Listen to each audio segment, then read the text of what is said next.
Артымда Toyota Avensis Verso, ошол эле Ipsumдун сол рулдуу варианты. Ушул компакт венди бүгүн обзор жана тест драйв кылабыз. Эмнеге муну өзгөчө ат менен компакт вен дедим? Анткени муну чыгарган адамдар өзлөрү муну компакт вен деп коюшту. Муну компакт десек болбойт го дейм, анткени өлчөмдөрү чоң, узундугу 4-6. Бул мисалы Hyundai Santa Fe эле. Алдыңкы дизайны мага анчалык жаккан эмес, чынын айтканда. Мисалы буга караганда Toyota Eastman же Toyota Alphardтын бети сулуураак го дейм. Alphard жана Eastman эшиктери бусикке окшоп артка ачылса, мунун эшиктери жөнөкөй унагыдай эле ачылат. Эшиктин узундугун байканарбы? Бул негизи ошол Avens'тин эле минивени. Өзү аты деле айтып турат Avensis деп. Баягыда биз тарткан Виштен жогору, бирок Eastman жана Alphardтан төмөн. Булар негизи 2001 жылдан баштап 2009 жылга чейин чыгарылган. 2003 жылы булардын рестайлинги болгон. Арткы дизайны биринчи муундагы Lexus RX'ке окшош келет экен. Жүк салгычы негизи жүк салгычтын көлөмү аз, отургучтары ушундай туруп турганда. Бирок ушул отургучтарды жаткызып койсоңор болот. Мынакей.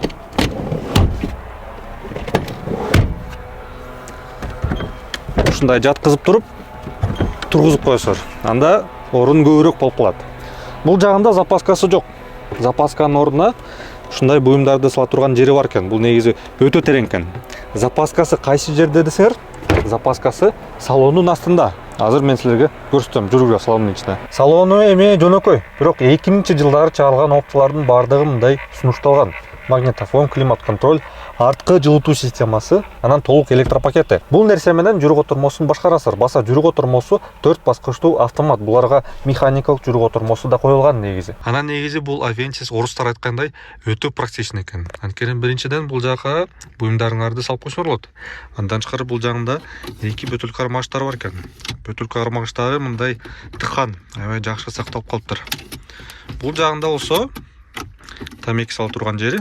Бул жагында болсо тамеки күйгүзө турган нерсе. Бул жака деле буюмдарыңарды салып койсоңор болот мынакей. Дагы бир айта кетчү нерсе достор, Camry 30 рестайлингке дал ушундай руль коюлган. Андан кийин дагы Toyota Land Cruiser'ге да ушундай руль турган. Анан негизи бул Ipsum'дардын рестайлингке чейин ошол Ipsum'дарда турган руль Camry'де деле турат. Анан бул Avensis рестайлинг болгондуктан прибор панели Optitron мынакей азыр капкара болуп турат. Анан ачкычты салып жандыргандан кийин мынакей ушундай жарык берет. Арткы отургучтарында орун кенең. Мынакей буттарым үчүн ушунча орун бар, башым үчүн мынакей ушунча орун бар. Ар бир отургучту өзүнчө кылып алдыга же артка жылдырсаңар болот мынакей. Бул жакта терезенин баскычы, андан тышкары тамеки сала турган жери. Анан ушул жагында эч нерсе жок экен. Кааласаңар алдыга өтүп кетсеңер болот. Ал эми 3-чү катарга кантип өтүш керек силерге көрсөтүп берейин. Биринчи ушул нерсени тартасызар. Анан негизи бул жакта киши отурса, буларды бөтүл кармач катары колдонсо болот экен. Анан ушул кызыл нерсени тартасызар. Мынакей. Ушинтип көтөрүлөт. Анан отуруп кетесиңер. Опа. Мынакей азыр бул бурчуна отуруп көрөлү. Буттарым кысылбайлы, бирок башым тийип калат экен. Өтө жөнөкөй бул жагы. Бир гана 2 бөтүл кармагычтары бар. Болду. Мынакей достор, запаскасы мен айткандай эле салондун астында жайгашкан. Мынакей бул жагында. Toyota Ipsum мунун бир тууган унаасы деп койсок болот. Ошол эле унаа, бирок башкача техникалык мүнөздөрү менен. Анан топтомунда кичине күчтүүрөөк болот. Мисалы салондун ичинде жыгачка окшогон материалдары бар. Андан тышкары экраны, камерасы менен. Анан рулундагы баскычтар менен жүрүк отурмон передачаларын которсоңор болот. Бирок Ipsum'га бир гана 2.4 мотору жана бир гана автомат жүрүк отурмосу коюлган. Андан тышкары толук привод версиялары да болгон. Версиялар болсо бензин жана дизель кыймылдаткычтар менен автомат жана механика жүрүк отурмосу менен келген. Ушул Avensis Verso'го коюлган 116 аттын күчү менен дизель мотору жакшы болуп саналат. Чыгымы эң жакшы нерсе, анткени шаар ичи 8-9 литр саттайт. Трассада болсо 5-6 литр. Бирок форсункалары кымбат. Форсункалары 150-200 миң чакырым эле чуркайт.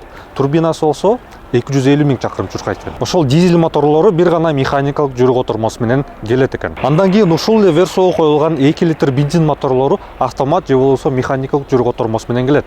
Баса ошол автомат деле механикалык жүрүк отурмосу деле мындай ишенимдүү болуп эсептелет. Убагында тейлөө кылып турганда эле көп чакырым чуркайт. Ал эми 2 литр бензин мотору боюнча 2 литр бензин мотору Ipsum'га коюлган эмес. Ipsum'га бир гана 2.4 бензин мотору коюлган. Бирок экөө тең негизи бирдей эле моторлор, бир гана көлөмдөрү башкача. Ошол моторлордун көйгөйлөрү боюнча мен Авентистин обзорунда айтып кеткем. Ошол Авентистин обзорун көрөм десеңер, анда бурчтагы жазууну баскыла. Ошондо толук видеону көрсөңөр болот. Ал эми ошол көйгөйлөр боюнча кыскача маалымат айта кетсем, бул 2 жана 2.4 моторлору сапаттуу бензинди талап кылат. Антпесе жалпы кыймылдаткычтын ресурсу төмөндөйт. Андан тышкары эгер клапан толуп кетсе, анда кыймылдаткычтын тартышы начар болушу мүмкүн. Жүрүү бөлүгү Авентистин эле жүрүү бөлүгү. Трассада, айрыкча серпантиндерде кичине абайлап айдаш керек. Анткени бурулушу мындай минивендей эле сезилет, накта минивен. Жумшактык болсо, жумшактыгы деле жакшы. Бирок кээ бирлердин айтымында бул унаага толугу менен жүргүнчүлөрдү отургузуп койсоңор, анда кичине жумшагыраак болуп калат. Чуу тосмосу мындай жакшы эле, бирок катуу ылдамдыкта кыймылдаткычтын үнү жакшы эле угулат экен. Анан мисалы газды басканда деле 5000 обороттордон өйдө аябай катуу угулат экен кыймылдаткычы. Кыймылдаткычтын күч кубаты көп деле кыйратпайт. Бирок муну мындай шашпай эле айдаш керек. Бул мындай туруктуулукту баалаган үй бүлөлөр үчүн жасалган. Анткени белгилүү Toyota'нын ишенимдүүлүгү бар.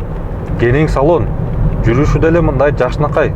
Дагы эмне керек? Баалары болсо машина Kijiden дал ушундай Avensis версиялорду карасак, эң арзандары 350 000 сомдон башталып, 12 000 долларга чейин барат экен.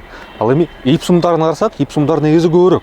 Ipsum'дардын эң арзаны 400 000 сомдон башталып, ошондой эле 12 000 долларга чейин барат экен. Силер менен болсо машина Kiji, кийинки көрүшкөнчө бар болгула.